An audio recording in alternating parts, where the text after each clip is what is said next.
Moonlight or Logan? I just figured I'd open with that. How do we start a podcast where we're talking about a movie and it's unclear whether we're talking about Moonlight or Logan? And have it go on for like 90 minutes straight. I think like the first place to start is talking about the child actors. Yep. Yeah. Being like the child actors were amazing. Well, and also you could say, because there's really just one main child actor in Logan and Moonlight, so we could be like, the other child actors were fine, like they weren't much of a distraction, but they were all Mexican.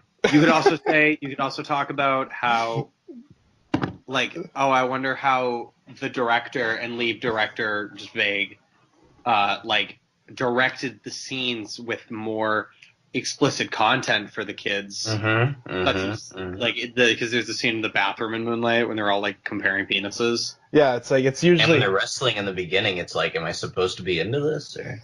That scene I actually felt really uncomfortable. Oh shit, dude! Everybody, dude. Okay, so I thought I was the only one, and I thought that I was weird for that, but I was like, no, I am. It goes on for like a little too long. And the camera lingers on certain body parts, which I think is really. The camera like lingers on their like 10-year-old butts and like their legs or their gym shorts and their hair, and it's just like, you know what? They're definitely like moaning a little bit, and it's just not comfortable. It wasn't like Bryan Singer or like Roman Polanski or anything. No, he wasn't like fucking children with a camera, but like yet close enough. Moonlight 2. Did I tell you guys that when I saw Moonlight, like the first time, I was under the impression that Mahershala Ali was gonna like molest the kid? Wait, really? Yeah, Did you just think that was gonna happen?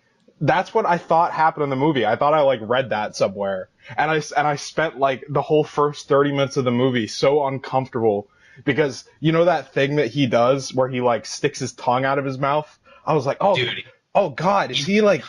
That's just him. That's just Mahershala. Is he like you noticed he did it in Hidden Figures too? Mahershala likes to do that. It's funny. I had a Mahershala Ali related misinterpretation where I thought, based off the trailer, that for some reason I thought Mahershala Ali was gonna be playing one of the older versions of Chiron. What? Really? I walked in thinking he was gonna. Well, no, I walked in knowing, but because I saw it with Luke and he had already seen it. But I think it was the very first time I watched the trailer. How many times did you guys like read a? Okay, when did you guys see it? Because I know it's different in LA for you than it is for you guys. The first time I saw it for the first time in October, and then I saw it again in like January. Okay. Yeah, Brandon, you saw it in October, November. Probably so. Yeah, whenever it opened in my city, I saw it like the first day it came out, and then I just watched it again like the other night. Yep, I remember that. Dude, okay, first time I saw it, Luke, like an hour and 10 minutes in, I'm like sobbing, and then his phone starts ringing, and then he's like, "Oh shit, this is my mom. I gotta take this," and he walks out of the theater for 20 minutes. Damn. And then he walked back in, and then as soon as it ended, the first thing he said to me, like I'm sitting there like soaking it all in. First thing he says is, "Do you see what I mean by Naomi Harris was so like underwritten?"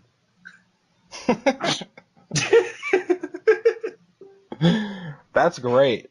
That's kind of like how I pulled a Griffin and I fucking missed like the vast majority of the farm scene in Logan the first time I saw it. Dude, there's not a worse scene in the movie, like aside from Hugh Jackman's death, but like there's not a worse scene. Like that? Oh, I didn't like how he died, but I liked his death. No, he's saying there's not. He's saying that there wasn't a worse scene to miss than the. Wait, what? What do you mean the farm scene where they slaughter all the niggers, or? Yeah, that. Okay, yeah. I won't say that when we're recording. When it tops La La Land as like the white supremacist movie that America needs right now. Dude, I just think it's oh man. The one scene Ryan Gosling has with the black dude who's not John Legend is when he like steals his woman and his hat. Oh, and he has like that like that look on his face where he's just like, yeah, Yeah. I'm doing this. They could The easily black guy's like, I'm just gonna let it happen. I can't stop it. just so oppressed, just in that This one is scene. so hilariously off topic. But the headline for the playlist's review of Beauty and the Beast is so aggressive and What is it? Tell me. Beauty and the Beast is an uninspired monstrosity of bombast and melodrama. Ooh, What the fuck did Disney do to him? ooh. I like how I don't need that. I like how there's just like 30 articles. I saw like 30 articles just throughout the day about how apparently there's like a gay character in that movie for like 2 seconds. And everyone's like, Story. I read an article like spoiling what. Oh, Josh Gad is like the first like live action Disney faggot. Sorry, Teddy, but No, I understand. Apparently, yeah, but apparently it's not. I think it's just like they show like two guys like talking. have you watched any clips? Because his musical number is very like you can tell like there's a lot of gay vibes. I just No, I like it though. I think it's cool. I think I don't like Josh Gad, but I like the style they're adding to it. I think the movie looks bad. Really? I like Josh Gad, but Yeah. the worst thing ever. Did either of you guys see The Wedding Ringer? Was that the Kevin Hart one? Yeah, did you see I that? saw that. Okay, I saw that. you know the worst thing that ever happened was him in that movie, and when he's like singing the like lime and the coconut song throughout that movie. Oh, I remember that. They killed that joke, yeah. Yeah, he's just this weird pitch. And he's like, they put the lime in the coconut, and it's how that ends the movie. And it was just like, You can tell it's Josh Gad singing it. yeah, it was frustrating. Let's just I talk. think he's a piece of shit. This podcast is actually about Josh Gad movies. Let's talk about I gotta look up his filmography real quick and find the most obscure thing I can.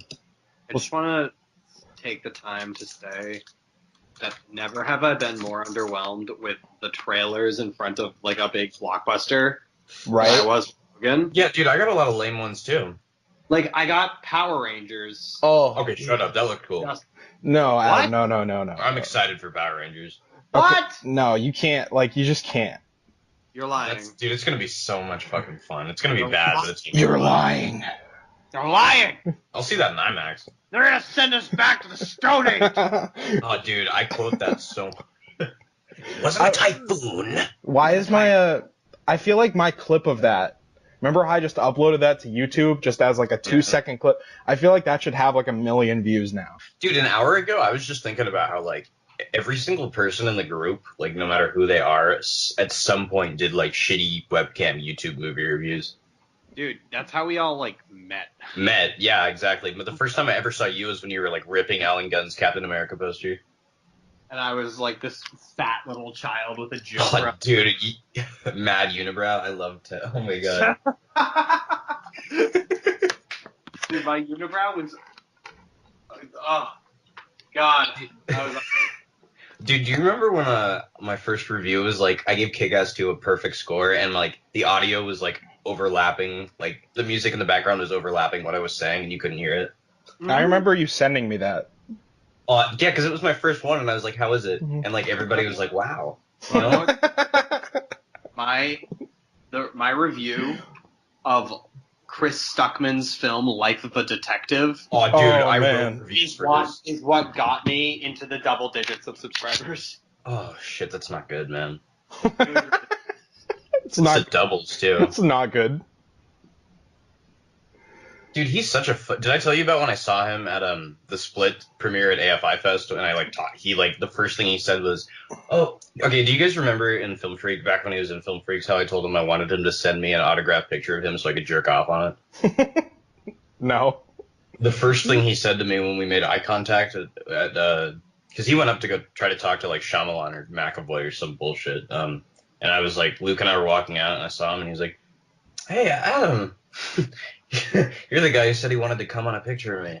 And I was just like, well, I guess that's cool. And he was wearing a fucking like My Neighbor Totoro shirt. Or You should sorry, have just beat the shit out of him when you saw him. You should that was a weird because Your Movie Sucks was there. All the like Collider and Schmoes got. Dude, I fucking hate. Dude, I told you how the Honest Trailer guy sat in front of us when we saw Logan? And okay, I'm not joking. I promise this is 100% true. We walk in and we sit down, and he has like a large icy, and he has a large bucket of popcorn, and he's sitting by himself waiting for people, and he's refreshing the view counter on his fucking Honest Trailer video. Oh my god! Wait, which one? Was it the actual? Andy Signore, the fat one. Oh god, I could just imagine him doing that. Dude, Yeah, it was. I have a and he and Johns were clapping the whole time, and it was just like, God. Was Jeremy Johns more or less obnoxious than in his intro for that video? He was like, yeah, fuck yeah, man. And he like fists in the air and shit. Weird movie to be like, yeah, oh fuck, did you see that? Yeah, look at that shit. The violence of that movie is like horrifying. And Yeah, B, to be like, fair, yeah, and like my friend pulled out a flask like within the first second of the movie, and I was like, okay, why not? And then it just made it even more terrifying. Oh yeah. And like B, it's it's like clearly taking a toll on all the people committing it. Oh, dude. You're like, it's exactly what you'd expect from an R-rated Wolverine movie, except like say like if Wolverine was an alcoholic. Do you see what I mean by kind of it felt like fan fiction in the best way? it's substantially more. Yes, it's substantially more like depressing than. It's Yeah. well, it's how like usually that notion bothers me, like the idea of like someone making fan fiction, but when you're referring to it as that, like now that I'm thinking about it, like the way that they do it, it's not like fan fiction in the sense of like, hey, we love this character. Here's like a bunch of dude, we've been recording this whole fucking time. Awesome. Okay, keep going. Sorry. Okay.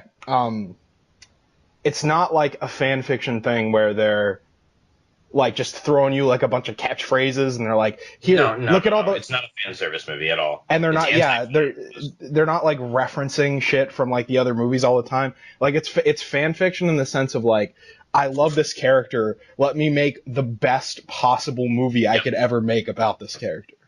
And exactly. It's like the way it's fan service in the way that it's like I'll compare it to Rogue One. How Rogue One was like, let's throw in. Did you like that? Like I liked Rogue One. I have forgotten pretty much all of it. Okay, I know Brandon and I feel like the same on that movie. I had fun. I had a lot of fun the first time. I only saw it once, and I have no desire to watch it again. I ruin movies for myself. But I mean, like, maybe if I watched it again, I'd be like, this sucks, but I have no desire to watch it again. But I just remember that whole movie exists just to like please fans. Well, I just remember when they were on that planet when they run into the guy from the bar and like yes, and I was like, why would like 13 different like, hey, remember that from A New Hope? And it's like, stop, like I just want to watch a fucking movie. That's like, C-3PO and R2-D2 being at the Rebel base. I was so unnecessary. It was stupid. It was stupid and unnecessary. But at least I was like, they would logically be there. I thought Jeff Bridges and Tron Legacy looked better than either Carrie Fisher or Peter Cushing. I was just thinking back on watching Rogue One when I saw it, and I can't. You were mad, weren't you? Oh, I was just bored. But I'm going back to thinking about that movie, and ever since Red Letter Media did that video, like in those series of videos, all I can think about now is how horrible it is that like that phenomenon that happens now, where you're sitting in a theater with like 10 million people, and then they throw on some reference like the R2, and then it's just a bunch of like ugly, gross like 40-year-olds going, yeah, whoa, whoa, like it's so sweat. Oh, Jesus Christ. That's all I can think about now. And Logan, it's like a treat for them to come out to the movies. Logan was like the antithesis of Rogue One. Like everything that Rogue One does as a fan fiction-y kind of movie, like this was the complete opposite, like a total 180. I agree with that. I don't think any parts of it were masturbatory. which is something that like I don't know, at least with every not Fox Marvel movie, but every Marvel movie, uh, it seems like those movies at this point only exist to make comic book readers feel like, oh man, look how fucking I'm so much better than you for reading this. And Yeah. yeah, and it's just the same type of bro humor. There's no stakes at all, which I know we always talk about. No stakes at all. Like if they show somebody who could potentially be injured or die in the trailer, they're not gonna fucking die. Yeah. I love how with Logan, it's basically like everybody dies the movie. Oh, here's something I was going to Also, say. that's the thing. Like Rogue One, it's wow. This movie's like weirdly similar. Like weirdly like a good companion, or at least a good comparison point to Rogue One. Because Rogue One is also everyone dies the movie. Everyone dies, but you don't care because there's You don't no development. give a fuck. Yep. Whereas with this, I mean, granted, like this does have the benefit of 17 years with these characters. Yes, but oh no, continue. Sorry. But at the same time, like, their stories in this movie are so well realized, and the deaths are, I think they're handled really beautifully. And like, Yeah. Hang on. Speaking on the deaths, because there was like a hot second where I thought Xavier's death was glossed over. Okay, I can see how that's kind of how I felt. But then I thought about it, and as the movie went on, I was like, no, actually, that was perfect for this movie. Yeah, I think it's kind of Dark World. I think it's kind of genius actually that they kind of everything that had to do with his death. It's kind of supposed to this movie more than most in recent memory benefits so much from seeing it a second time because like Yes. Have you seen it twice yet? Yeah, I saw it twice within fucking 24 hours. Like That's insane, dude. I haven't done that in a long. I've never done that before, but Lego Batman I did that with. But I went back to see it, and you know, everything to do with that death, the fact that it wasn't this like grand cinematic thing. I mean, obviously he gets his speech where, you know, he kind of is talking when he's, you know, lying away, facing away from him, and it's a beautiful moment that really had me almost tearing up. See, I didn't cry, but I did. No, I didn't the cry final shot this time kind of got to me. Scene, but that I didn't cry, but that whole scene is probably the most like. Dude, this movie is an emotional horror movie. Like, yeah, no, it's all, dude. That's what I kept thinking. It's a horror movie. Logan becomes a horror movie in that scene.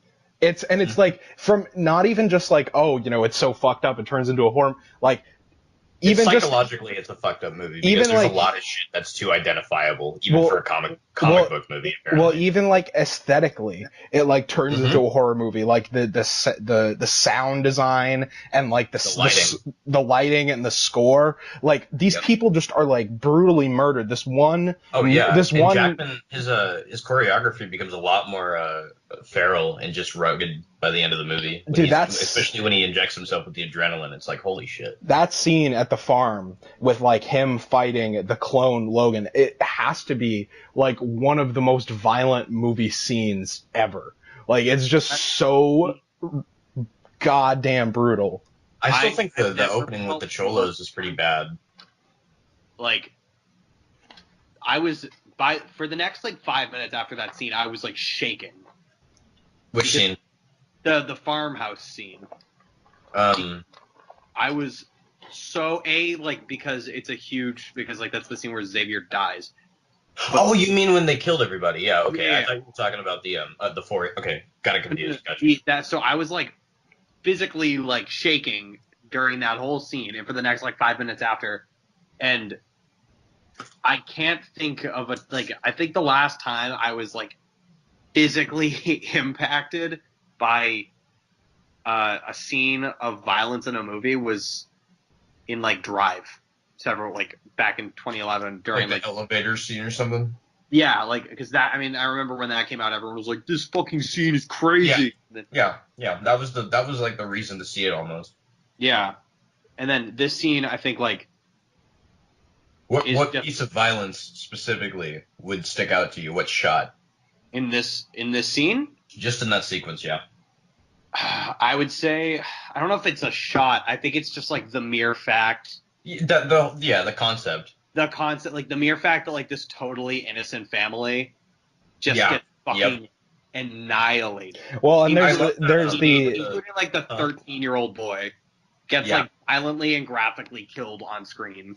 well, there's They also don't the account added for it, just like, huh? there's also the added brutal, like the added emotional consequence of the fact that, you know, like you have Logan who's saying that he wants to leave the house, and then, you know, in a way he ends up feeling like responsible for all these people dying with all with all this weight he already has on his shoulders. Then you add that on top of it, and it's just like, Jesus Christ. Watch at the end of that scene when the dad kills, or quote unquote kills, is it X-21 or 22? 24. Yeah. Fuck me. All right, it was a couple numbers off. 24. When he kills him, he like comes out and he's going to kill Logan because he just assumes all mutants are like the same, and then he doesn't have any ammo left and he just dies. But I like that because Hugh Jackman basically was like, all right, yeah, I'll let you like try, just for the satisfaction to know that you tried to avenge your family. And also like the small detail of him whispering "it wasn't me" to Charles. And you don't really know, like you really don't know if he even dies knowing that, or if he at that point he's already way too gone. No, he was dead. He was dead for sure. Yeah, that makes it even. This movie, like, they really do not.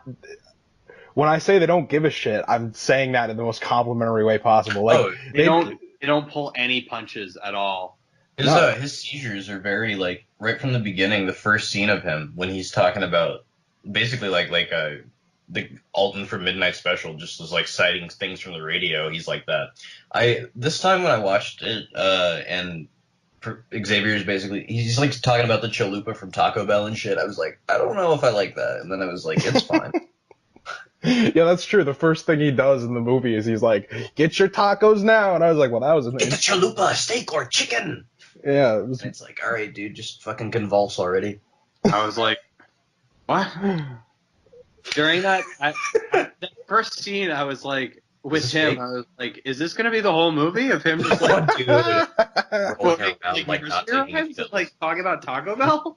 My senile grandpa, the movie. Imagine that. Imagine this whole movie like the same scenes, but like even the emotional scenes where there's kind of a developing thing with Logan and X-23, and then like Xavier's in the back seat and he's like, fucking chalupas for like the whole movie. Yeah, spouting shit. That would be incredible. Special, but with those three. That would be so great.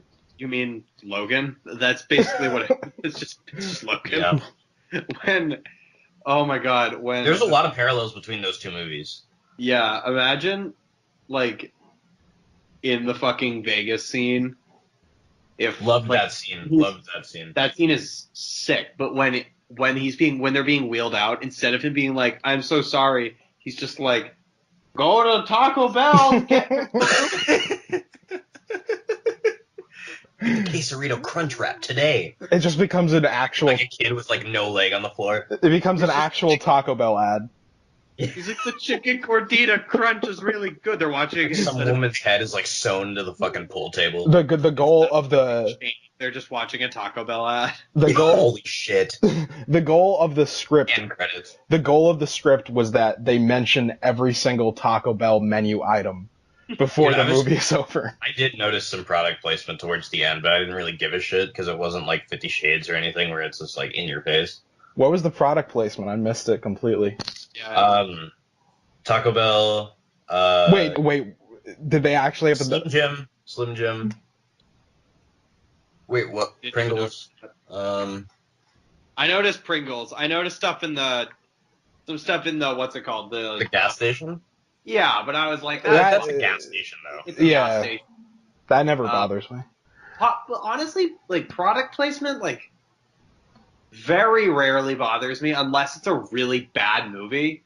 I actually don't. I pretty much never get annoyed by it. Even the times when people are like, "That's ridiculous," I'm always still like, "Okay, but we live in a world with product placement every 2 feet. Like, it would be weird even in like Man of Steel when he was like I was actually gonna cite that. Yeah, even I when he was think we were all going there. Denny's, I was like, I mean, are Denny's in the world, and Oh, I shit. can logically buy. Yeah. Like, Denny's if you couldn't didn't afford to worry buy about- product placement for Man of Steel. like like a small suburban town, and there's a Denny's. Like, That's a shitty. I love that movie and I will defend that movie forever. But that is a shitty scene. Oh fuck, Jesus Christ. that movie's really interesting. I like it more than Logan, but Damn. I will go so far as to say Logan is top 2 for me. Super like comic book movie.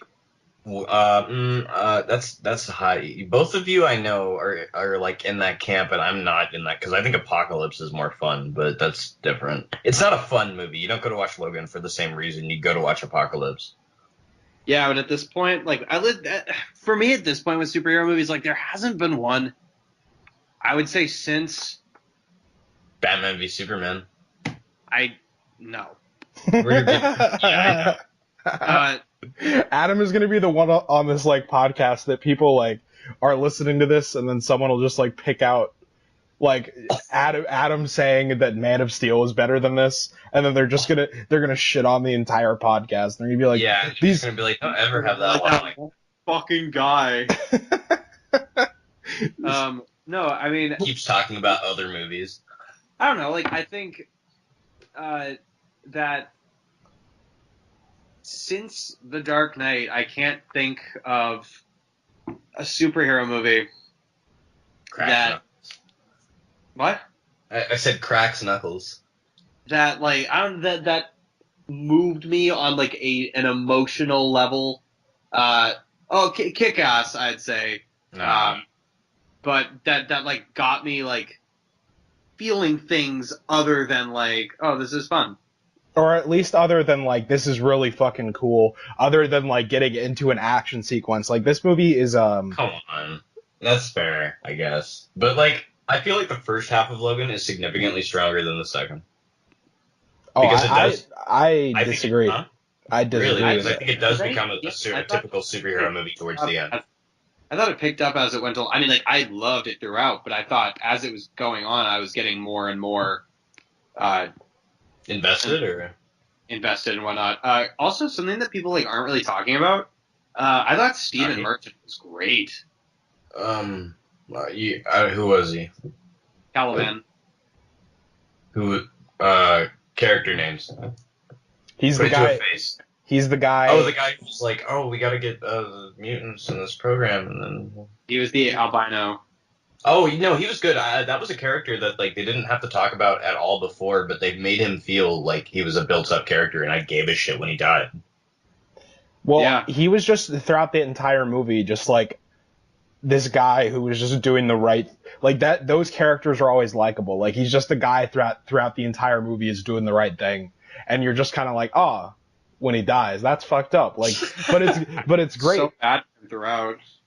Yeah, well, especially when like Boyd Holbrook, like he just like hits him with his metal hand, and then it's like, oh no, actually I'm just gonna burn you in the sun, you fuck. Yeah. What did you think of Boydie Boyd? I thought that he was okay. First time I saw the movie, A+. I did not like. I legitimately did not like that aspect of the movie. Like everything to do with the plot on that end of it and like his character, I just couldn't. I wasn't that engaged with it, and I thought that he was like the most Marvel-ish part of the movie. Absolutely. And I still think that's true, but I still think that's true. I thought he was good in it, and I just like him as an actor, but it didn't change the fact that his character was very just typical superhero villain. Well, that's what changed it for me the second time. What changed it for me the second time was I still thought that, but coming back to it, he was still good in the movie. Like it's not like yeah, exactly. That aspect of it, like the way that character is, the types of things that he's doing, the fact that he's this guy, you know, that's coming in with all of his goons that Logan is going to have to fight ultimately in the big finale. Fight, just slaughter, yeah. Yeah, like that part of it was Marvel-y, but again, that's the fact that I felt like that, and that was bothering me a lot. if these Marvel movies didn't exist, I don't think that would bother me about this movie. It's just because I've seen it a million times. The only thing I don't like about the acclaim that it's getting is some people are saying it's like anti-superhero movie, and I don't think it's completely fair to say that's true because a lot of people said that about Deadpool too. I wouldn't. It's not anti-superhero movie, but I think it's no. If anything, I'd say it's anti. Bryan Singer. No, I'd say it's like anti glorification of superheroes in the way that it's like He's a piece of shit. he's a piece of shit, and the comics portray him as like this fucking awesome guy.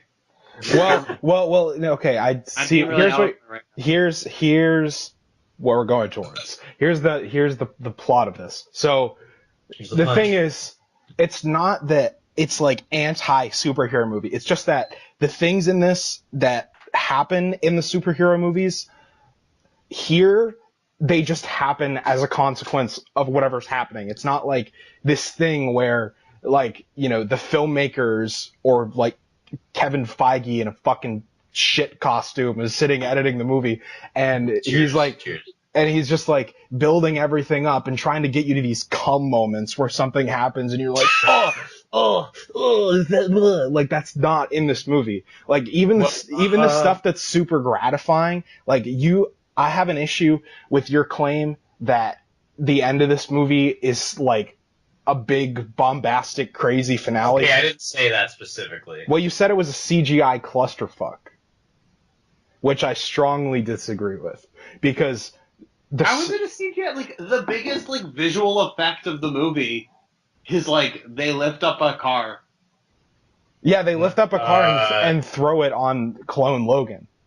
That's all the other visual effects in this. All the kids are just using their powers. It's not exuberant or over the top. It's still CGI, and it's not fair to say that it's not. Okay.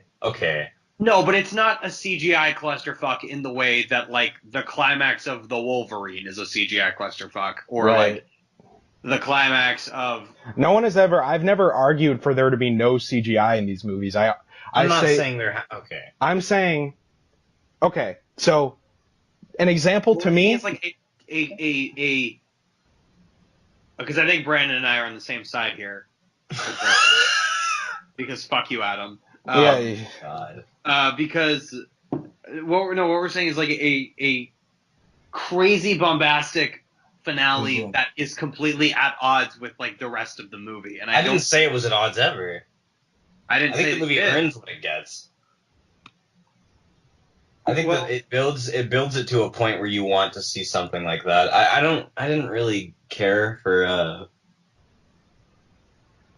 I liked the concept and the idea of the whole like every mutant or at least child that's born, they're basically born into being guinea pigs.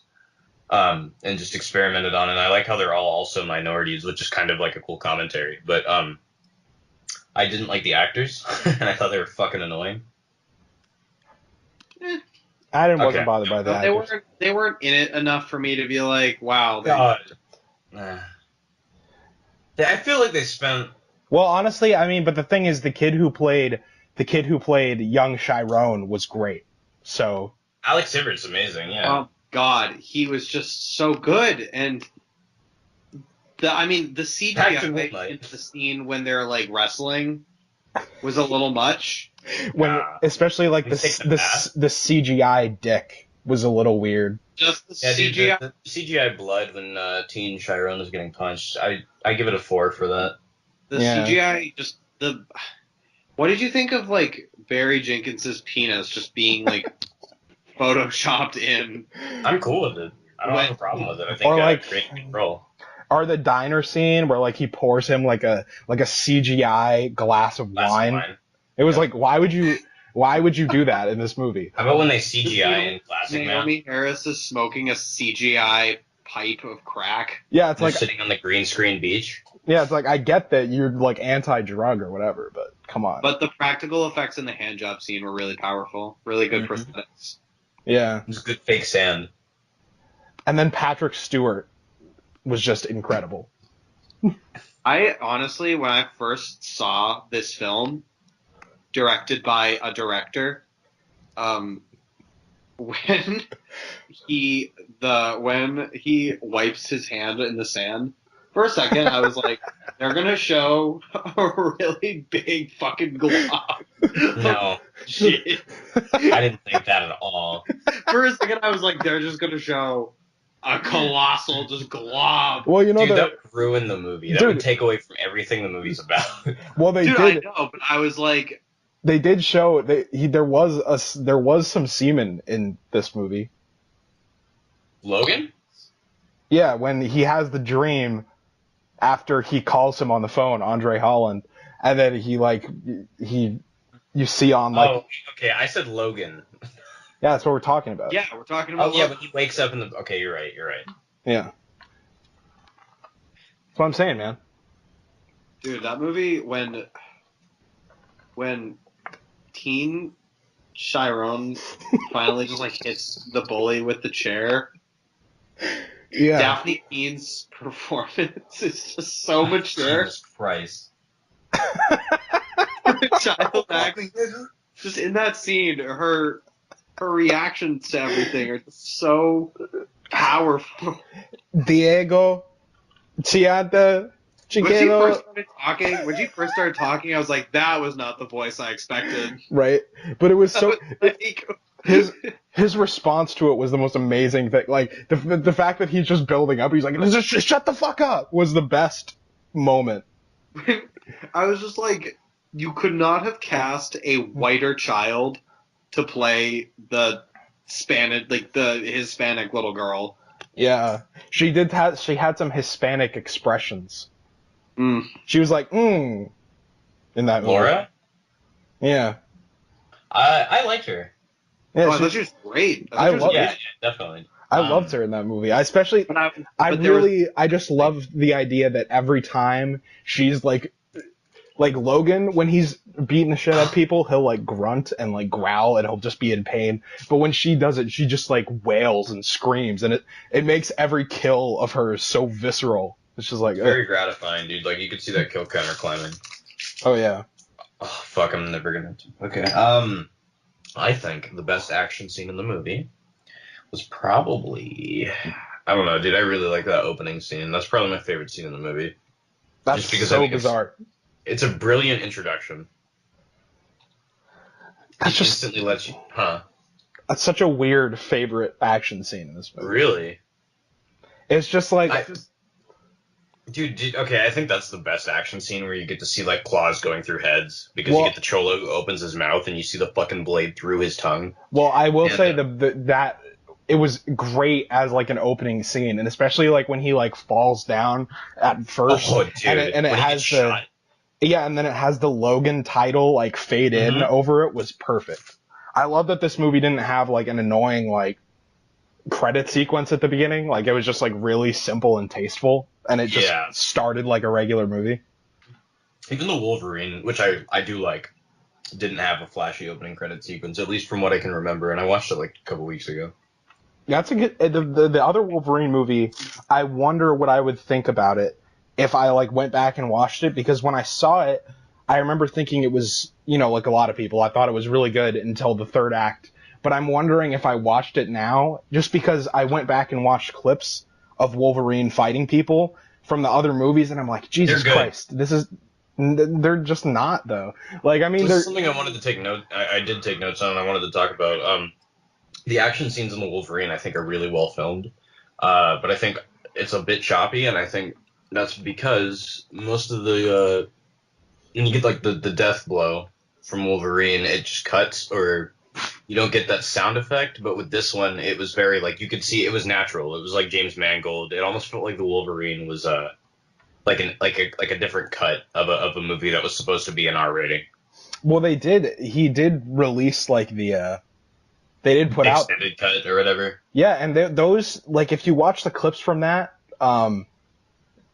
they do. I mean, the thing is, it's just not as nearly as gratifying as anything in this, because with this movie, they're going in with the mindset, so it goes with everything. It goes with the visual appearance, and I love that this movie was a mix of practical and CGI blood, which they never can get right. This is the first movie I've seen where they get like the authentic practical like sprays, like where it sprays on the actor and it's kind of, but then they also get like the heft that comes from the CGI stuff where it's like exploding out of people.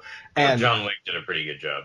John Wick was good too, but this especially because you get that, and then the biggest difference, like just watching clips from the other movies and then thinking about Logan, honestly, the biggest element of this, something that I think needs to be recognized when Oscars come next year, like the sound in this movie is so great, and like the sound mixing of like just those like claw on fucking skin. Oh my god, yeah, when he's just like stabbing into people and you hear like all those guts, all that gutsy goodness. Everything down to like him locking the limo or just closing the door of a building or Laura crunching on Pringles is just so like it feels tangible. Yeah, no, totally. You feel completely in a real world. The scene when he's when like his claw doesn't come out all the way and he's pulling it out. Oh my god, and the blood just pours out. So just like painful to watch. Yeah. Like, dude, that I always wondered about that shit too. Like, I wonder if he has like he can't get it up all the way. Yeah, his performance issues. Yeah, dude, but like, oh, fuck. I did think that what was the dude who played the albino? What was his name again? Stephen Merchant. Okay, can you tell me what he's been in? Because I know him. He's a British comedian. Okay, he's that one who kind of looks like the dude from Review, but not the dude from Review. He was in movie 43, right? I didn't see that. What a bizarre way to connect an actor. He was in. Sorry, man. It's weird. Well, the thing is, like, the only other thing, like, other The Office movie that I can think. Okay, this is who I was thinking of. Never mind. Hall Pass. The what? The only other movie that I can think of that had Stephen Merchant in it. Wow, Stephen Merchant is 6'7". Yeah, I'm looking at his page too. Fuck. Dude, this dude's. He was in really tall. He was in Hot Fuzz, Run Fat Boy Run. What is Hot Fuzz? He was in The Tooth Fairy, so that's cool. He was in Hall Pass. He was in Nomeo and Juliet. Oh fuck shit. Yeah. You know they're making a sequel. Oh, Portal 2. Okay, that's cool. I'll say it again. That's cool. Wait, they're making a sequel to Nomeo and Sherlock Gnome. What? Yeah, I told you, dude. I told you. It's happening. It's a real thing. It's happening. 26. I'm so excited for that. Caliban. Yes. Yeah, honestly, like the villains in that, I think aren't really that remarkable are justified because I think like, you know, the actual story that motivates them, like the whole backstory that we were talking about a little bit of like the human experimenting, which has always kind of been an element. It's always been a component of the X-Men movies. Never with kids. Yeah, and they add specific details to it, like that make it so much more haunting, like the kid jumping off the roof and like all the, or just trying to cut her wrists. Yeah, the handheld cam footage of just like the brutality Did you saw that day when James Mangold like tweeted that video of her having surgery? I never saw that, but he did that like a couple weeks before it came out, and it was weird to upload like a 4-minute clip of like clearly something that's going to be in the background of the movie, but well, it almost it reminds me of watching like footage from inside prisons, which always fucks me up. Like that stuff always really bothers me. I feel the same way about Suicide Squad, believe it or not. It felt like I was watching something on Live Leak. Yes. Oh, okay. Like I felt like I was watching something I shouldn't be watching. Yeah, something dirty. Like Vester Flanagan. The video, because I saw that James Mangold posted something on Twitter. Was all of that video on Twitter in the movie, or was some? It wasn't everything. I mean, the movie showed more than the video did. But the video still showed like enough where I was like, all right, I feel like I could put a plot component together from that. And then when I saw the movie, I was like, yeah, I did. And that was really, like it did surprise me. It consistently surprised me. And you guys were talking about having to like go get up and piss during movies. I never have to do that, but I was I too normally I fucking. normally don't. I had to get up while he was talking to Laura and at the camp, I and had then I to like ran back. I had to pee really bad during Get Out. Did you? Yeah, like Fuck so you. What part? I couldn't bring myself to like leave because I was like something big's gonna happen. Did you like it? Yeah, that was great. Let's change movies. Okay. Tap out. Get out. Okay. I always think That. I always like have to pee in like I usually have to pee once in a movie now, but like there are times like that I just never do, and it's always for like the weirdest movies. Like it'll be a movie that's like 2.5 hours long. Like when I saw Silence, I like never even thought about it. It was Dude, really okay. bizarre. It's rare. It's like I had to pee really badly during silence during the water crucifixion. you're Oh a man. fucker. Oh my god. I Dude, okay. just really No, wanted to. I can't say that if we're gonna publish this. Never mind. I just really wanted to jack off during that scene, to be honest. Jesus, dude. Oh God, watching I got the same a feeling baby hearing Florence Foster Jack Jenkins. and get fucking crucified and crushed with salt water really gets me going. Niggas for this. There's nothing hotter than a Japanese man really dedicated to his Hey, faith. say Jap. Jap. Nothing hotter than a Jap dedicated to his faith. We gotta make Mel proud. Daddy Mel. Oh yeah, dude. Are we gonna do Mel Gibson, Nate Parker Halloween costume? Please, yes. So Oh my god. Dude, I got my Nate Parker costume Can ready. I go as, wait, hang on. Can I go as Casey Affleck? yeah, Oh, holy shit. you should go as Okay, we have to make Casey commit a crime that's like no horrible. You should go as Brie Larson doing Casey Affleck in drag. In drag. Oh, I don't have to forfeit that. I got so uncomfortable during fucking The acceptance speech. during what's it called any award ceremony when she's announcing best actor because I'm like If it's not Denzel, she's gonna be upset. Yeah. I have to like watch this woman just hate her life. What did you think about? I already asked Brandon about that, and we both feel like it's just annoying. But how do you feel about her just adamant stance against Casey Affleck? And I know she does the same thing for any I actually you know what man I in think the film industry who's done something that bad.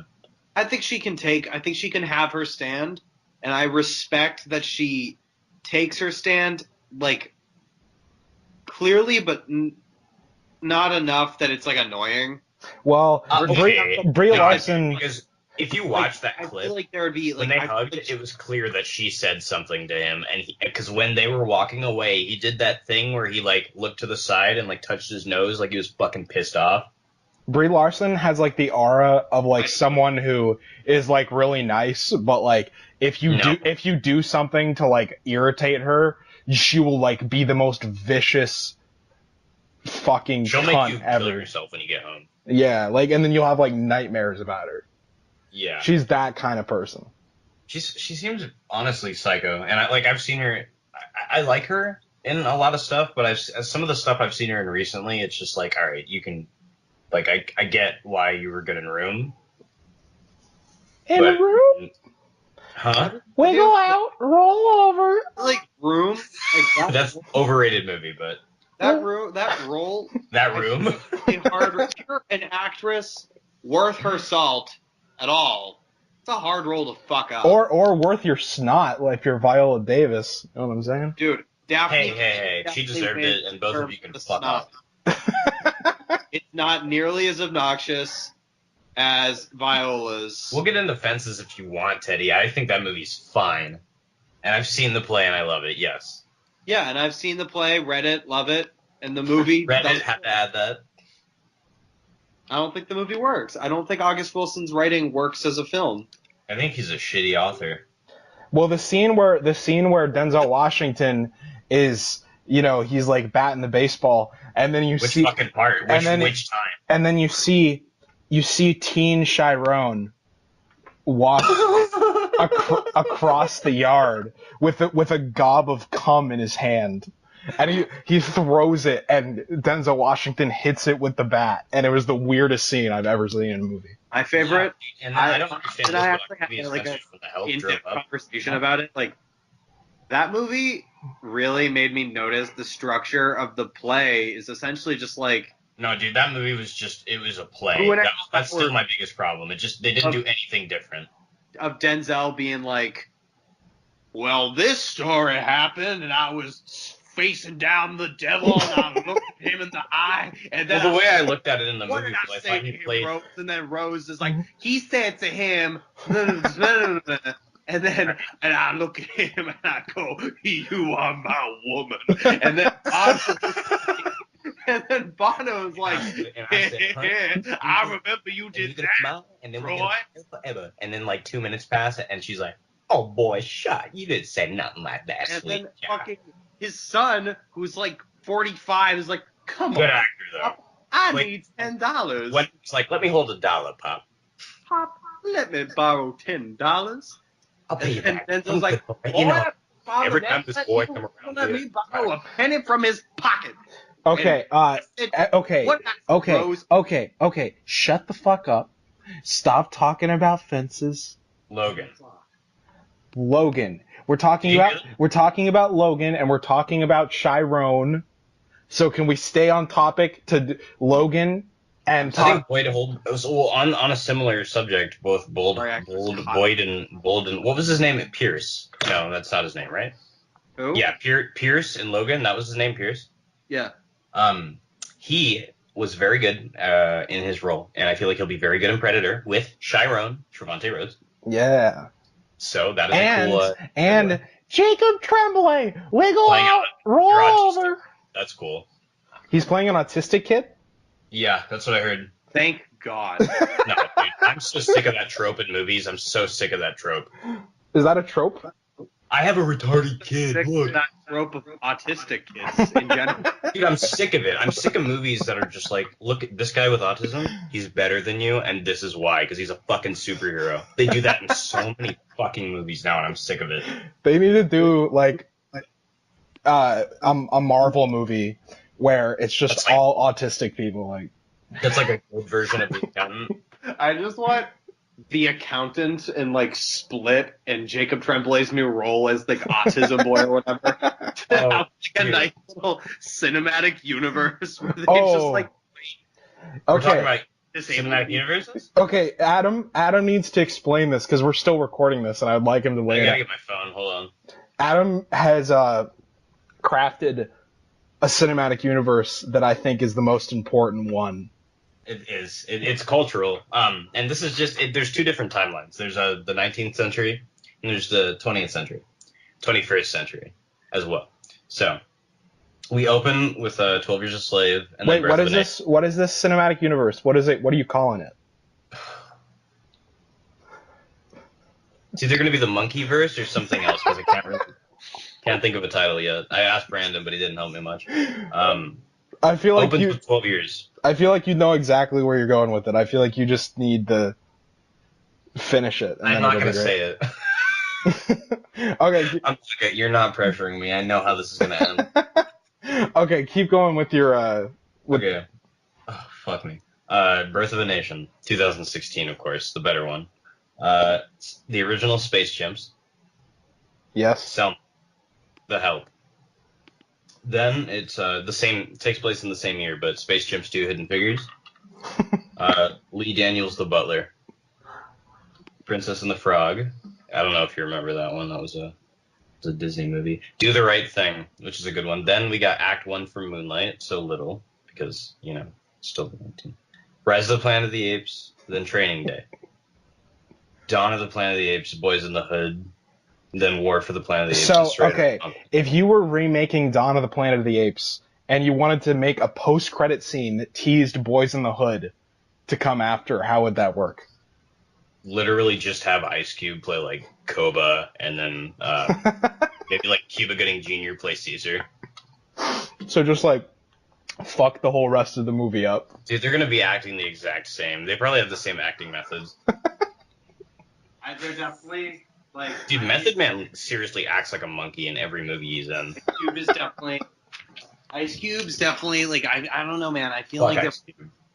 they're both like Strasbourg actors. Dude, he doesn't. Oh man, like I know you liked Fist Fight, Brandon, but Fist Fight just kind of just exactly what I don't want in a movie like that. I'm not gonna defend Fist Fight to anybody, but Okay. Logan, no, Ice Cube. Well, The thing I want to bring it back to Logan, What because about Lego Batman, guys? I decided that my favorite action scene in Logan was the scene when Teen Chiron was wrestling Naomi Harris for the crack money. Right. Oh, dude. All right. Here, man. that was the most depressing. It was like the most depressing scene ever. Dude, that scene always makes me want to slip my fucking wrists. That scene It's is so brutal. horrifying. Dude, it's just, oh man. Okay, we need to do another discussion about that movie, but about Logan.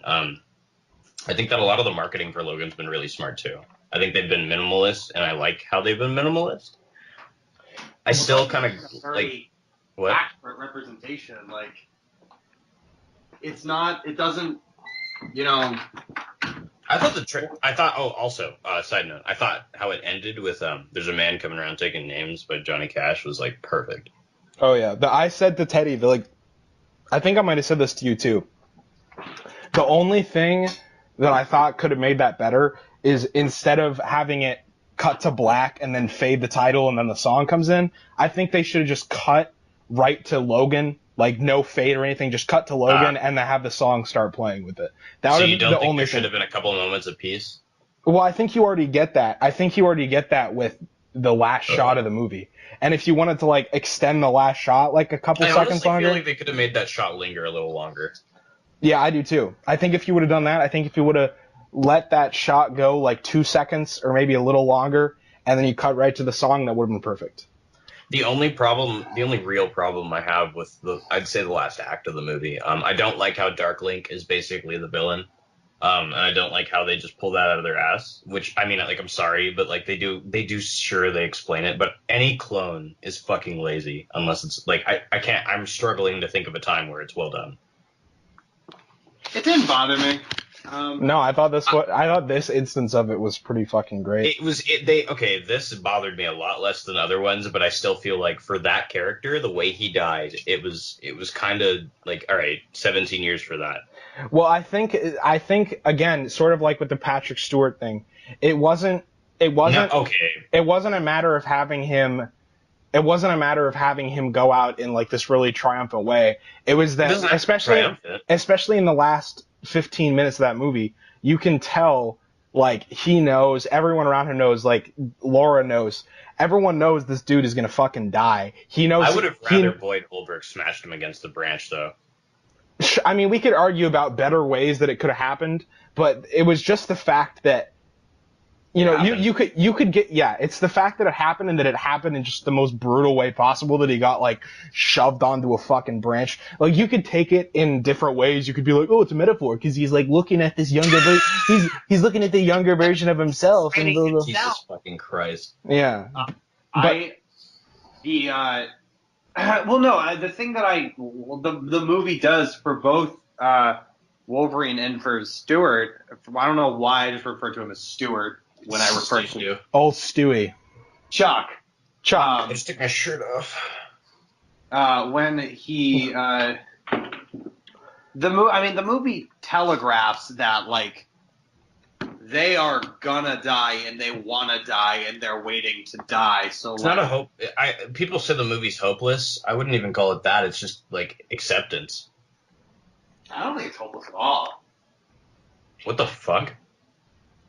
What? Dude, all those kids are gonna die. That's like I liked the ending, but they're all gonna die.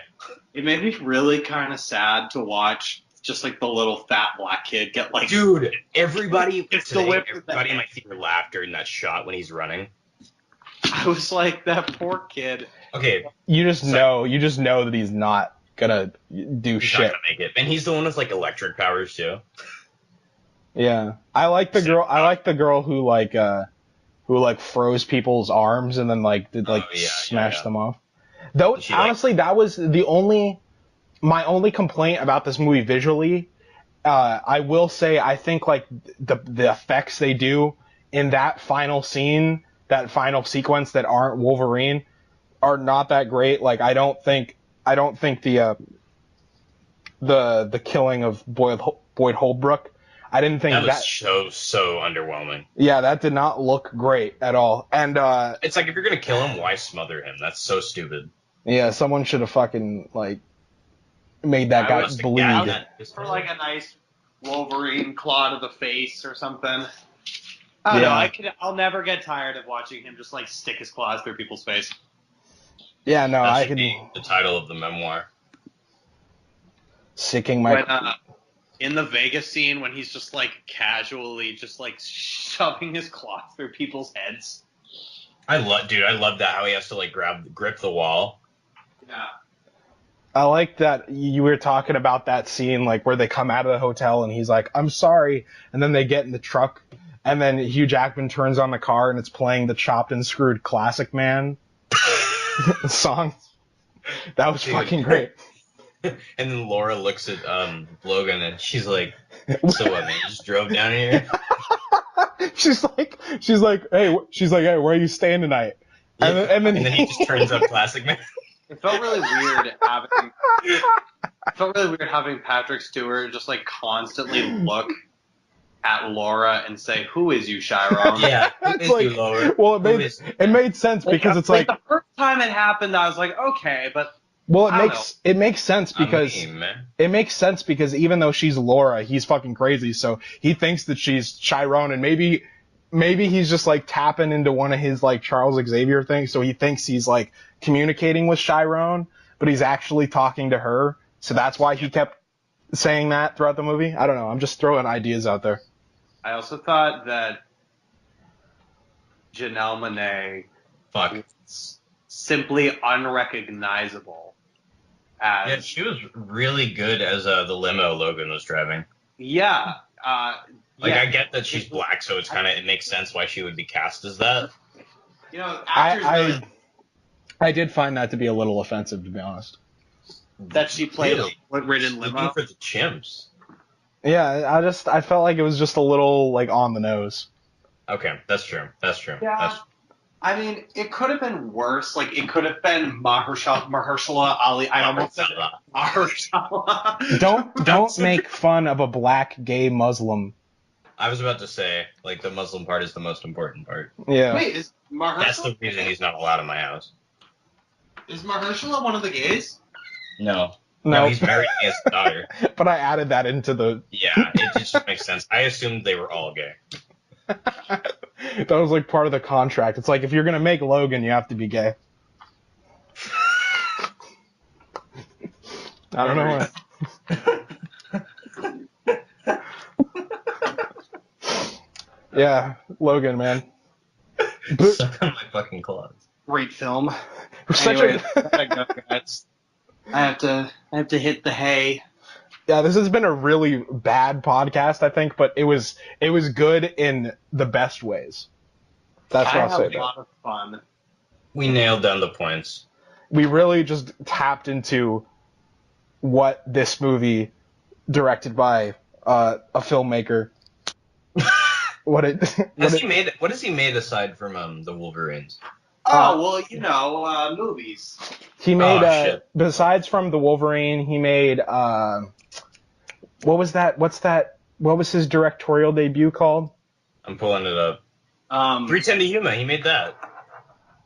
Walk the Line. Girl Interrupted. 310 to Yuma. Medicine for Melancholy. That's what I was thinking of. Medicine. Don't do this. Oh, don't do this. He directed Night and Day with Tom Cruise, so that's cool. Oh, Jesus Christ, that was horrible. What's Seducing? He's making a movie about Ingrid Bergman and Robert. I don't fucking. Wait, I'm just gonna pose one last question. Okay. Should they?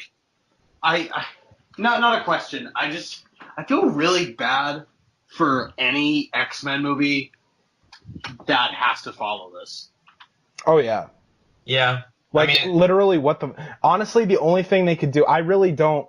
Like, I am with you, Adam. I really liked X-Men Apocalypse, actually. I thought that movie was really fun. But That was like Amazing Spider-Man 2, yeah. it was totally like Amazing Spider-Man 2. But this, I feel like they should just kind of, if they're gonna do more of those movies, it can only be one more.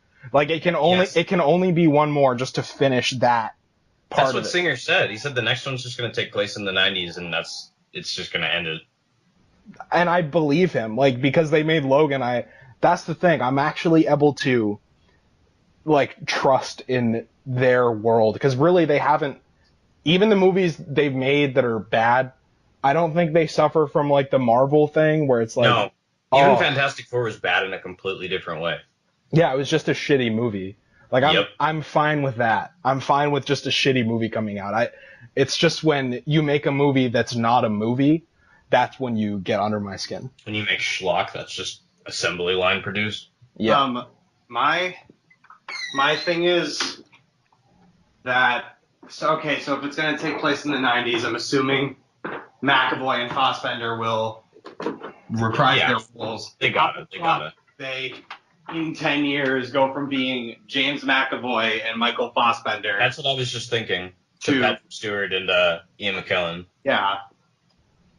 Like even in 2000, or I guess the first one takes place in 2003 or something. But even for then, like Patrick Stewart's you could still tell they're both fucking old. Yeah. There's no, unless something happens to Xavier in the next Singer movie, like maybe like he gets, what could even happen to him where his skin gets fucking aged, or he has to like. I don't know. I just think it would be weird. Like it would be so bizarre if in like the next X-Men movie, like they do that with Michael Fassbender, and then they like at the end of the movie, it's like 10 years later, and then it's just fucking, it's just Ian McKellen. Like it's like, wait a minute, come on, that's not. It's fucking James McAvoy. Oh, dude, what if they did like the Rogue One thing? What do you mean? Where they just CGI. Oh. Please don't. Oh. Yeah. Oh. Yep, it hurts to think about. I forgot, like Rogue One was so just underwhelming. Nah, man, like it hurt leaving the theater for the second. Like the first time I saw it, I was like, you know what? I'm just really depressed right now, so this is kind of cool. I left being like, wow, that fucking last act was awesome. Nah. And then slowly realizing that, like, all right, the third act was cool, but the rest of the movie was boring as fuck. So I think Fox has kind of been hit or miss lately, but I think they've done a lot of good in the last few months. Aside from Cure for Wellness and shit, Logan was good. I actually really liked Assassin's Creed. I know a lot of people didn't. Didn't see it. You're a piece of shit for just chuckling at that. what do you think? How do you think Alien? Like laugh at me like, oh, I don't watch shit like that. Do you think Alien Covenant's gonna be good? No, I mean, I saw the trailer that came out this week, and I like the imagery, but I couldn't be bothered to give a shit. That movie. Here's something. When I saw that trailer before Logan, they played that trailer before Logan. That makes sense. They played the Red Band one, like the new one, and the Alien. I'm sorry, when it's just a fucking. I don't like that shot at the end. I don't like that shot at all. Dude, when it's just a CGI creature and it's like this big budget thing, it doesn't look scary. No.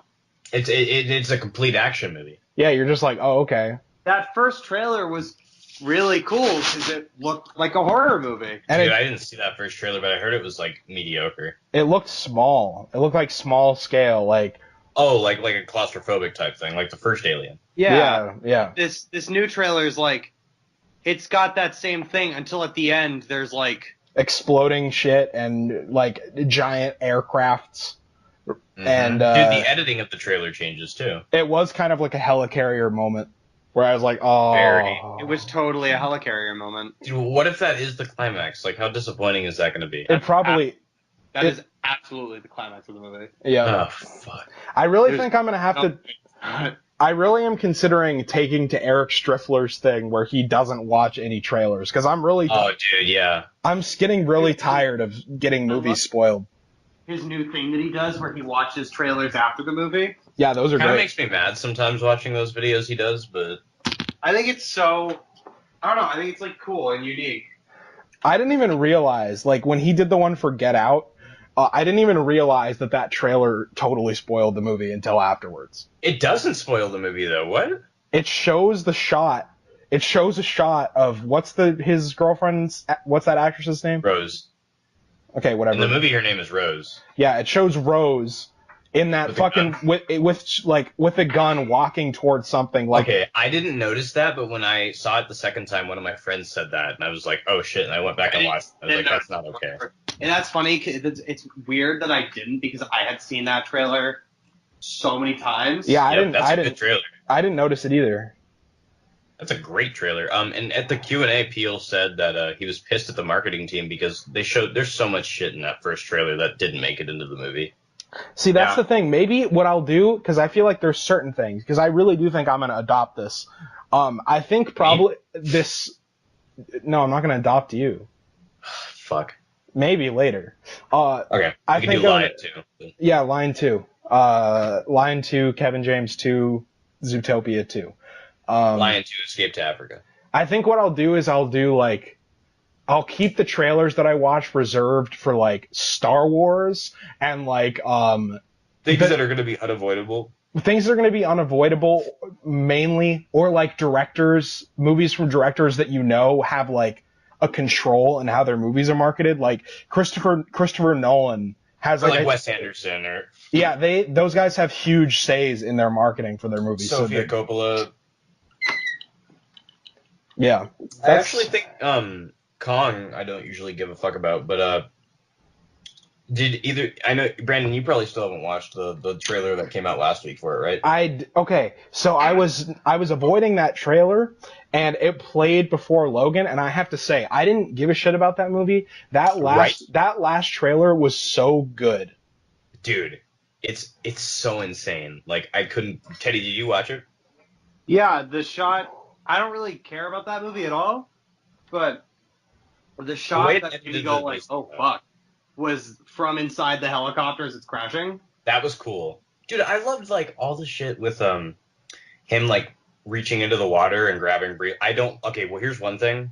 That trailer did show everything in the movie, and the director even said, like on Twitter, he said like, "Yeah, we got to show the money shots," and he said that he asked Warner Brothers to edit that trailer to music after he was obsessed with the trailer for The Handmaiden, I guess. Jesus. So they literally just actually did spoil them. Okay. That's hilarious. Mm-hmm. All right, yeah, I'm doing it. I fuck trailers. Because also the thing is I like trailers like as their own little thing, so I could actually some trailers add to the movie experience. Well, I would still enjoy going back after a movie that I didn't see a trailer for and like watching the trailer for it. I feel like all the three of us are very different because for me, if I'm excited for a movie, I will literally like plug my aux cord into my phone, and I'll play that trailer on loop until I get to the theater. Just because I like listening to it. I will. I don't know. I kind of, it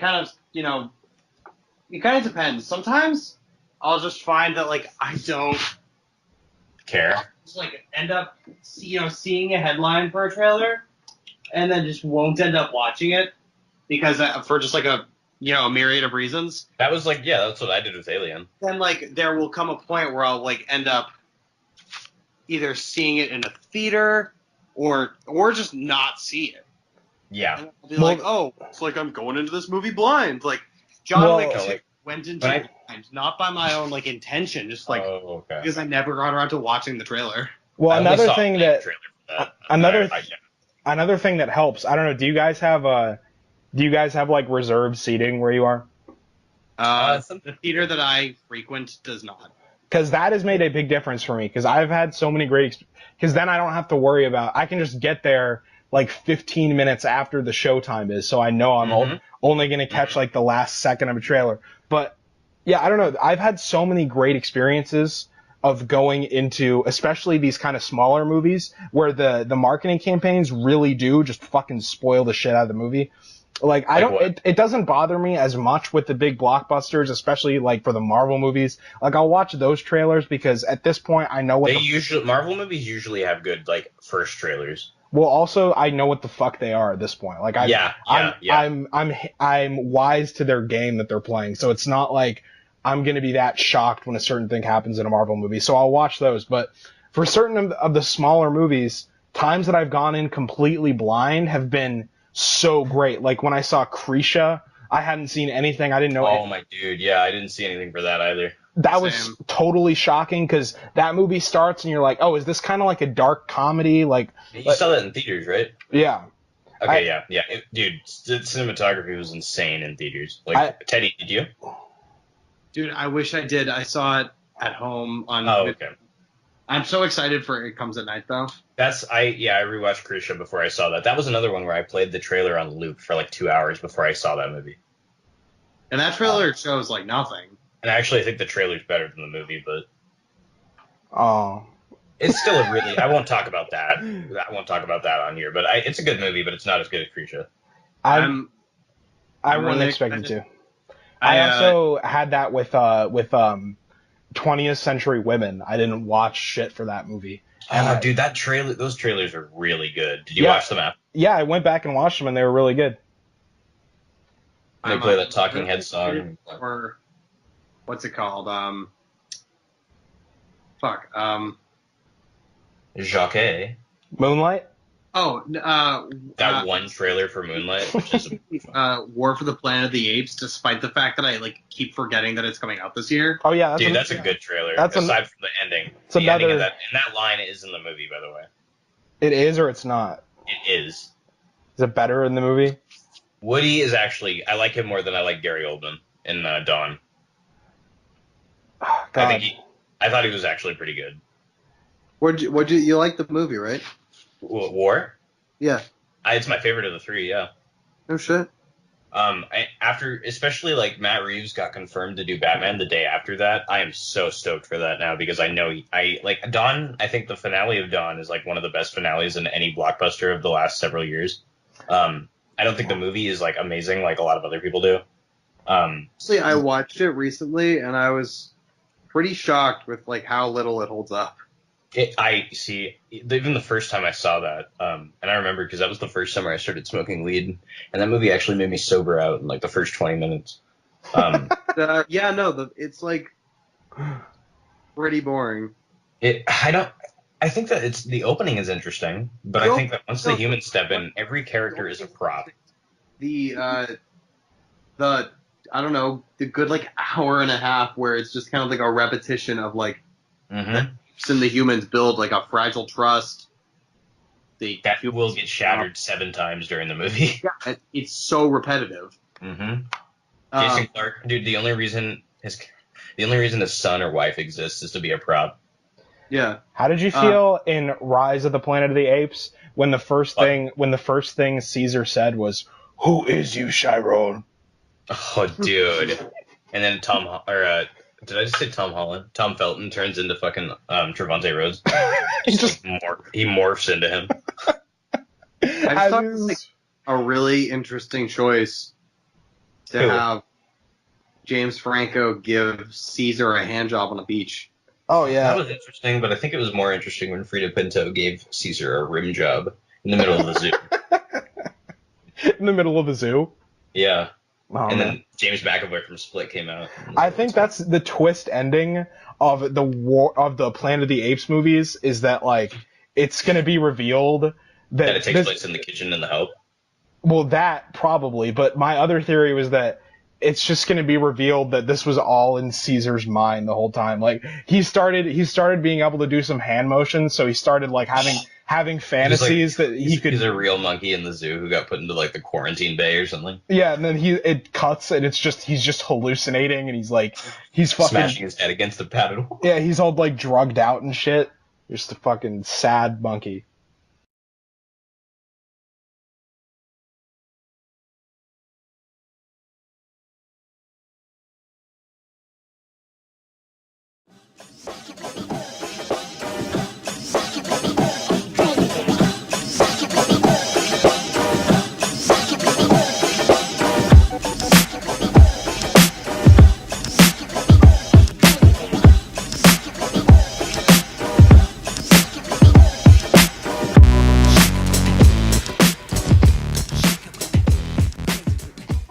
So Moonlight or Logan? I just figured I'd open with that. How do we start a podcast where we're talking about a movie and it's unclear whether we're talking about Moonlight or Logan? And have it go on for like 90 minutes straight. I think like the first place to start is talking about the child actors. Yep. Yeah. Being like the child actors were amazing. Well, and also you could say, because there's really just one main child actor in Logan and Moonlight, so we could be like, the other child actors were fine, like they weren't much of a distraction, but They were all Mexican. You could also talk about how, like, I wonder how the director and lead director, just vague, like directed the scenes with more explicit content for the kids. Because there's a scene in the bathroom in Moonlight when they're all like comparing penises. Yeah, it's like it's usually. And when they're wrestling in the beginning, it's like, am I supposed to be into this? Or that scene, I actually felt really uncomfortable. Oh shit, dude! Everybody, dude. Okay, so I thought I was the only one, and I thought that I was weird for that, but I was like, no, It goes on for like a little too long. And the camera lingers on certain body parts, which I think is really. The camera like lingers on their like 10-year-old butts and like their legs or their gym shorts and their hair, and it's just like, you know what? They're definitely like moaning a little bit, and it's just not comfortable. It wasn't like Bryan Singer or like Roman Polanski or anything. No, he wasn't like fucking children with a camera, but like yet close enough. Moonlight 2. Did I tell you guys that when I saw Moonlight? Like the first time, I was under the impression that Mahershala Ali was gonna like molest the kid. Wait, really? Yeah, Did you just think that was gonna happen? That's what I thought happened in the movie. I thought I like read that somewhere, and I spent like the whole first 30 minutes of the movie so uncomfortable because you know that thing that he does where he like sticks his tongue out of his mouth. I was like, oh, dude, oh god, is he like? That's just him. That's just Mahershala. Is he like you noticed he did it in Hidden Figures too? Mark's review of Beauty and the Beast is so aggressive and what is it? Tell me. Beauty and the Beast is an uninspired monstrosity of bombast and melodrama. Ooh. What the fuck did Disney do to him? Ooh. I like how I don't get that. I like how there's just like 30 articles. I saw like 30 articles just throughout the day about how apparently there's like a gay character in that movie for like 2 seconds. And like everyone's like I read an article like spoiling what Josh Gad is like the first like live action Disney faggot. Sorry, Teddy, but I understand. Apparently it's not. I think it's just like they show like 2 guys like talking. Have you watched any clips? Because his musical number is very like you can tell like there's a lot of gay vibes. No, I like it though. I think it's cool. I think I don't like Josh Gad, but I like the style they're adding to it. I think the movie looks bad. I like Josh Gad, but the worst thing ever. Did either of you guys see The Wedding Ringer? No. Was that the Kevin Hart one? Yeah. Did you see that? I saw that. Okay. I saw that. You know the worst thing that ever happened was him in that movie. And when he's like singing the like lime and the coconut song throughout that movie, I remember that. They killed that joke, yeah. Yeah, he's just this weird pitch. And he's like, they put the lime in the coconut, and it's how that ends the movie. And it was just like you can tell it's Josh Gad singing it. Yeah, it was frustrating. I think he's a piece of shit. This podcast is actually about Josh Gad movies. Let's talk about I gotta look up his filmography real quick and find the most obscure thing I can. I just want to take the time to say that never have I been more underwhelmed with the trailers in front of like a big blockbuster. Right. Than I was Logan. Yeah, dude, I got a lot of lame ones too. Like I got Power Rangers. Oh. Okay, shut up. That looked cool. No, What? no. I'm excited for Power Rangers. What? Okay, no, you can't. Like, you just can't. You're lying. Dude, it's gonna be so much fucking fun. It's gonna be bad, but it's gonna be You're fun. lying. You're lying. I'll see that in IMAX. They're gonna send us back to the Stone Age. Oh, dude, I quote that so. Wasn't a typhoon. Why is my I feel like my clip of that. Remember how I just uploaded that to YouTube just as like a 2 second clip? I feel like that should have like 1 million views now. Dude, an hour ago, I was just thinking about how, like, every single person in the group, like, no matter who they are, at some point did, like, shitty webcam YouTube movie reviews. Dude, that's how we all like met. Mahershala likes to do that. It's funny, I had a Mahershala Ali related misinterpretation where I thought, based off the trailer, that for some reason I thought Mahershala Ali was gonna be playing one of the older versions of Chiron. What? Really? For I thought like, he was gonna. I walked in thinking he was gonna. Well, no, I walked in knowing, but because I saw it with Luke and he had already seen it. But I think it was the very first time I watched the trailer. how many times did you guys like read a? Okay, when did you guys see it? Because I know it's different in LA for you than it is for you guys.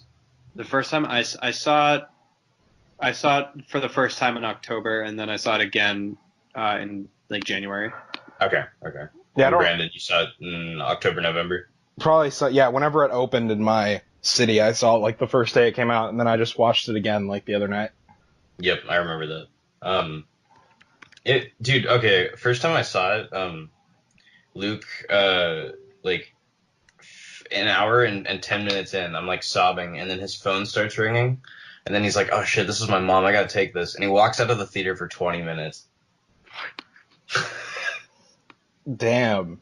And then he walked back in, and then as soon as it ended, the first thing he said to me, like I'm sitting there like soaking it all in. First thing he says is, "Do you see what I mean by Naomi Harris was so like underwritten?"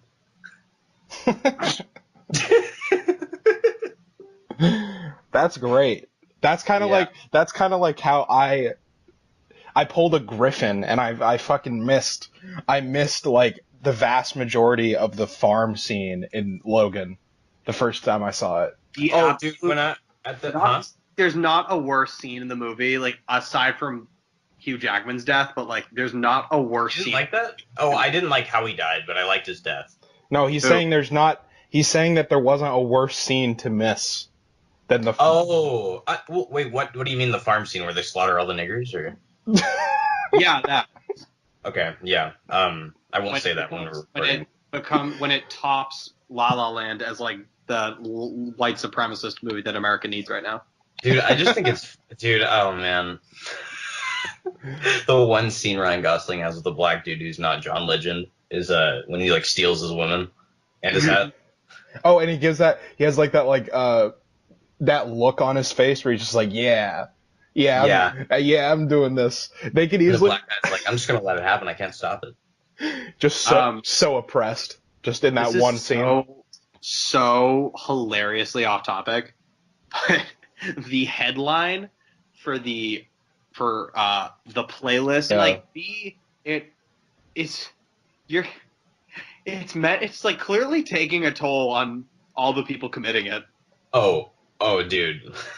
You're He's like, it's exactly what you'd expect from an R-rated Wolverine movie, except like say like if Wolverine was an alcoholic. Do you see what I mean by kind of it felt like fan fiction in the best way? it's substantially more. Yes, it's substantially more like depressing than. It's Yeah. well, I don't it's how like usually that notion bothers me, like the idea of like someone making fan fiction, but sure. when you're referring to it as that, like now that I'm thinking about it, like the way that they do it, it's not like fan fiction in the sense of like, hey, we love this character. Here's like Are we here's like a recording right bunch now or of dude, we've been recording this whole fucking time. Awesome. Okay, keep going. Sorry. Okay. It's not like a fan fiction thing where they're like just throwing you like a bunch of catchphrases and they're like, here, look at all the It's not a fan service movie at all. and they're It's not they're not like referencing shit from like the other movies all the time. Like it's fan fiction in the sense of like, I love this character, let me make the best possible movie I could ever make about this character. And Exactly. it's like the way it's fan service in the way that it's like I'll compare it to Rogue One. How Rogue One was like, let's throw in. Did you like that? Like I liked Rogue One. I have forgotten pretty much all of it. Okay. I know Brandon and I feel like the same on that movie. I had fun. I had a lot of fun the first time. I only saw it once, and I have no desire to watch it again. I ruin movies for myself. But I mean, like, maybe if I watched it again, I'd be like, this sucks, but I have no desire to watch again. But I just remember. That whole movie exists just to like please fans. Well, I just remember when they were on that planet when they run into the guy from the bar and like yes, and I was like, why would there's he? like 13 different like, hey, remember that from A New Hope? And it's like, stop. Like, I No, just want that to watch a fucking movie. that's like, the C-3PO and R2-D2 being at the Rebel base. I was so like, unnecessary. it was stupid. It was stupid and unnecessary. But at least I was like, they would logically be there. I thought Jeff Bridges and Tron Legacy looked better than either Carrie Fisher or Peter Cushing. I was just thinking back on watching Rogue One when I saw it, and I can't. You were mad, weren't you? Oh, I was just bored. But I'm going back to yeah, exactly. But the first time I ever saw you was when you were like ripping Alan Gunn's Captain America poster. And I was like this fat little child with a joke. Oh, dude, mad unibrow. I loved it. Oh my god. Dude, my unibrow was. Oh, God.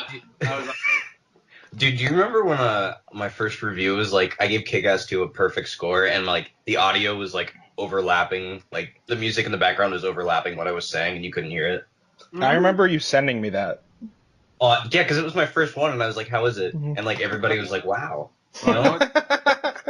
My review of Chris Stuckman's film Life of a Detective. Oh, dude, I wrote reviews for this. Is what got me into the double digits of subscribers. Oh shit, that's not good, man. It's not doubles too. It's not good. Dude, he's such a. Did I tell you about when I saw him at the Split premiere at AFI Fest and I like taught? He like the first thing he said was, "Oh, okay." Do you guys remember in Film Freak back when he was in Film Freaks how I told him I wanted him to send me an autographed picture of him so I could jerk off on it? No. The first thing he said to me when we made eye contact at because he went up to go try to talk to like Shyamalan or McAvoy or some bullshit. And I was like, Luke and I were walking out and I saw him and he's like, "Hey, Adam." You're the guy who said he wanted to come on a picture of me. And I was just like, well, I guess that's cool. And he was wearing a fucking like My Neighbor Totoro shirt. Or you should have just beat the shit out of him when you saw him. That was a weird because Your Movie Sucks was there. All the like Collider and Schmoes got. Dude, I fucking hate. Dude, I told you how the Honest Trailer guy sat in front of us when we saw Logan?